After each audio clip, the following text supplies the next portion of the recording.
था, तुम्हें मुझे इतनी जल्दी बुलाने की ज़रूरत क्या थी? तुम्हें पता है मैं केस पे हूँ, सुबह के 4 बजे मैं सोया हूँ। क्या इमरजेंसी है भाई? सर मुझे ये पूछना था कि क्या कभी आपको पर्सनल लाइफ में या रिलेटिव्स या फ्रेंड्स में हमारी जॉब की वजह से कभी कोई प्रॉब्लम हुआ है? तुमने ये पूछने के लिए मुझे यहाँ पे इतनी जल्दी बुलाया? जी सर। तो मत पूछो। पिछले महीने मैं इस्लामाबाद गया हुआ था, मेरी भांजी की एंगेजमेंट वहाँ पे हो रही थी। जिस अंदाज से उसका फियांसे उसे टेक्स्ट मैसेजेस भेजा था, मुझे शक हो गया। मैंने उसके सारे कॉल रिकॉर्ड निकाल दिए। तो जनाब पता ये चला कि उस लड़के के काफ़ी अफेयर चल रहे हैं। मैंने अपनी भांजी को बताया तो उसने ये रिश्ता ख़त्म करवा दिया। एनीवे, ये तो मेरी पर्सनल बातें हैं। तुम बताओ, तुम कहाँ फंस गए हो? सर मेरी एक फ्रेंड है, उसकी भाभी को फूड पॉइजनिंग हुई है, लेकिन मुझे लगता है कि डॉक्टर कुछ छुपा रही है, इसीलिए मैंने रिपोर्ट्स की पिक्चर लेके ज़ारा को व्हाट्सएप कर दी है। ये तो बड़ा सेंसिटिव केस है, बड़ी बारीकी से देखना होगा इसको। ये ना हो कि तुम दोनों के बीच में बदमज़गी हो जाए।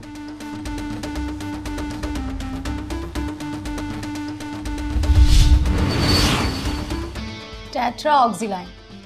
सर सोनिया की बॉडी में इस केमिकल के सिम्टम्स मिले हैं। सर ये एक ऐसा केमिकल है जो घरों में इस्तेमाल होने वाले इंसेक्टिसाइड्स में डाला जाता है। अगर इसकी थोड़ी बहुत मिकदार खा भी ली जाए तो उससे कोई नुकसान नहीं होता, लेकिन अगर इस मिकदार को ज़्यादा अरसे तक लिया जाए तो इससे ना सिर्फ बॉडी को नुकसान होता है बल्कि कैंसर भी हो सकता है। कभी ऐसा केस सामने आया नहीं। चीफ, ये पहली बार कैलिफोर्निया में 1968 में एडम जेफरसन ने अपनी एक बदचलन बीवी को मारने के लिए इस्तेमाल किया था। उसकी बीवी कैंसर से मर गई थी और वो पकड़ा भी नहीं गया। इस बात का एतराफ़ उसने खुद अपनी मौत से पहले किया है। तो उसका मतलब ये है कि ये एक इंटेंशनली प्लान्ड मर्डर अटेम्प्ट है। जी सर, और जिसने भी ये किया है वो सोनिया को काफ़ी अरसे से ये डोज दे रहा है, शायद 4 से 6 महीने। लेकिन उस घर में रहने वाले तो सर सभी लोग ही इंटेलिजेंट और एजुकेटेड हैं। तो फिर ये देखना होगा कि ये मोटिव किसका बनता है। और सारा, अगर तुम ये केस अनऑफिशियली इन्वेस्टिगेट करना चाहती हो तो तुम्हें अपने दोस्त को बताना पड़ेगा।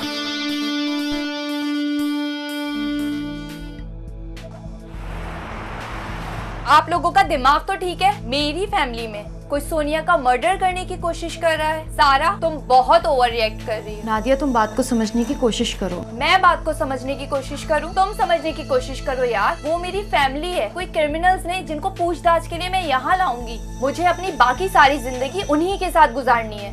मिस नादिया, आपने एडम जेफरसन के केस के बारे में पढ़ा है? नहीं, और मुझे सुनने में कोई इंटरेस्ट नहीं है। इन्वेस्टिगेशन करने के बाद ही सब कुछ सामने आएगा मैडम नादिया। ये इन्वेस्टिगेशन अनऑफिशियल है, इसको हम सीक्रेट रखेंगे। और जहां पे सारा की ओवर रिएक्शन की बात आई, आप अपने डॉक्टर से इस बात का जवाब मुझे दें।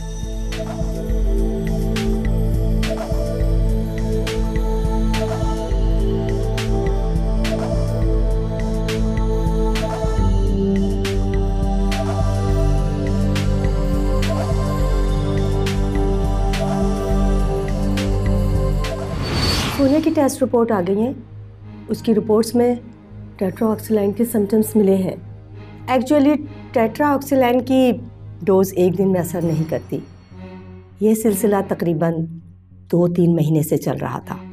मैंने इसे किडनी कॉम्प्लिकेशन समझकर इग्नोर कर दिया, जो कि सोनिया की फैमिली में चला आ रहा है।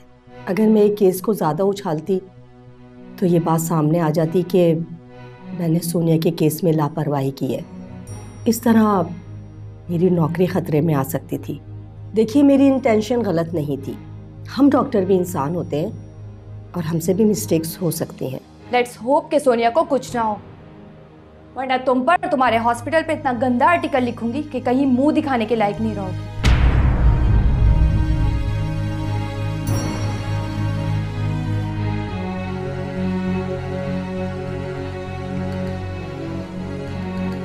आपको परेशान होने की ज़रूरत नहीं है, कुछ नहीं होगा। केस के हवाले से कोई भी प्रोग्रेस हो तो आप मुझे ज़रूर बताइएगा, ठीक है? और आप प्लीज़ मुझे अपना कोई कांटेक्ट वगैरह दे दीजिए ताकि। जी जी बिल्कुल, ये लीजिए, ये मेरा कार्ड है।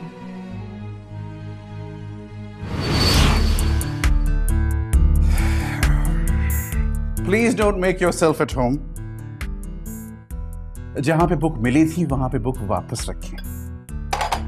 Thank you. बैचलर हूं ना, सारे काम खुद करने पड़ते हैं। ये लीजिए। सर मैं दे देती हूँ। Thank you very much, finally, बहुत बहुत शुक्रिया आपके।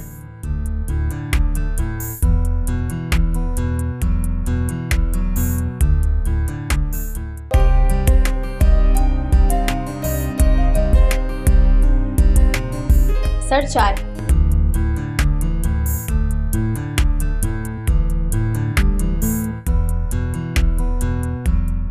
सर आप कभी सीरियस भी होते हैं? मैं सीरियस? हाँ, मैं सीरियस उस वक्त होता हूँ जब मैं हॉस्पिटल में होता हूँ।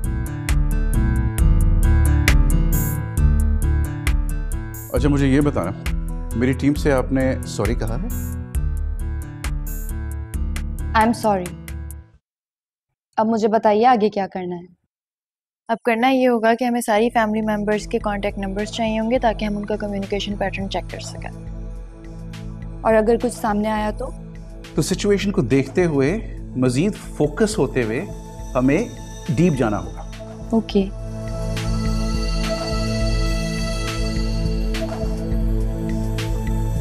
मैंने ये कहा था कि जहां से तुम चीज उठाते हो तुम उसको वापस वहां पे रखो।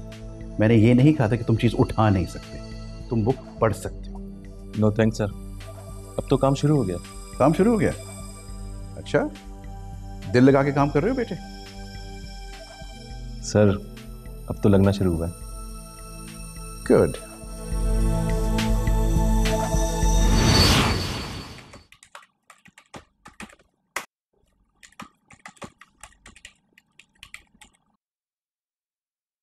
ये बुक तुम्हें सर ने दी है? नो, कि मैं लेकर आई हूँ। Interesting, thank you. Please sit. वैसे सर इतना नॉन सीरियस होकर इतने सीरियस केसेस कैसे सॉल्व कर लेते हैं? सर का मानना है कि जुर्म को पकड़ने के लिए हमेशा मुजरिम की तरह ही सोचना पड़ता है, और मुजरिम हमेशा नॉन सीरियस ही सोचता है, वरना आम आदमी की तरह डर कर जुर्म ही ना करे। अजीब थ्योरी है। वैसे आपकी क्या प्रोग्रेस है, मुझे भी बताएं। आपका डिपार्टमेंट तो फोरेंसिक है ना? दूसरे डिपार्टमेंट कैसे काम करते हैं जानकर मजा आता है। सिंपल है, हर शख्स के कॉल रिकॉर्ड्स के पैटर्न को देखना होता है, जैसे फ्रीक्वेंट कॉल या कोई नया नंबर या कॉल की टाइमिंग। ये सब इतना सिंपल कैसे हो सकता है? हाँ, कॉल से अक्सर मुजरिम तो नहीं पकड़े जा सकते, लेकिन हमें उससे कोई ना कोई क्लू जरूर मिल जाता है।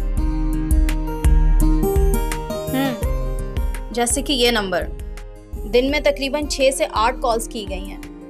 ये नंबर किसका है?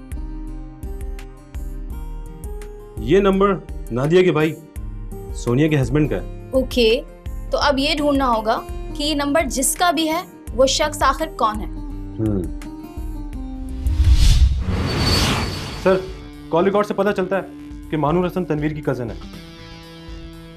राब्ते कब से हैं? शादी के बाद से पहले सिर्फ मैसेजेस हुआ करते थे, अब फोन कॉल होने लगी। लड़की खूबसूरत है राठौर? जी सर। मेरा मतलब ये है कि रिलेशनशिप इतना तगड़ा है कि बीवी की बिल्ली का भी सोचा जाता है। वाकई सर, मैसेजेस से तो मामला काफी पुराना और इमोशनल लगता है। पता नहीं जब इंसान का इंटरेस्ट कहीं और होता है तो वो किसी और से शादी क्यों कर लेता है। इसका जवाब तो आपको सिर्फ एक जगह से मिल सकता है। किससे? आपके भाई से। तुम्हारा अफेयर चल रहा है तनवीर? क्या बकवास कर रही हो तुम? मैंने पूछा तुम्हारा अफेयर चल रहा है? जरूर तुम्हें ये बात सोनिया ने बोली होगी। सोनिया को कुछ नहीं पता, लेकिन अगर तुमने सच ना बताया ना तो हम सारे सबूत लेके सोनिया के पास जाएंगे। अच्छा प्लीज आप लोग सोनिया के पास मत जाइएगा। मैं आपको मानूर के बारे में सब कुछ सच सच बताता हूँ।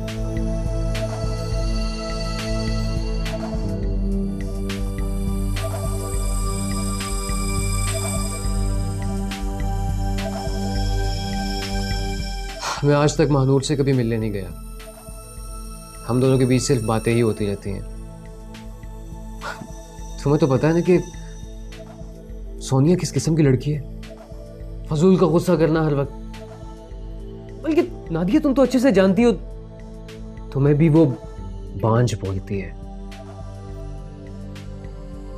और एक और बात बताता चलूं, उसने तो एक मिसअंडरस्टैंडिंग की वजह से मुझे घर से निकाल दिया था। 2 दिन तक मैं इस ऑफिस में सोता रहा हूं।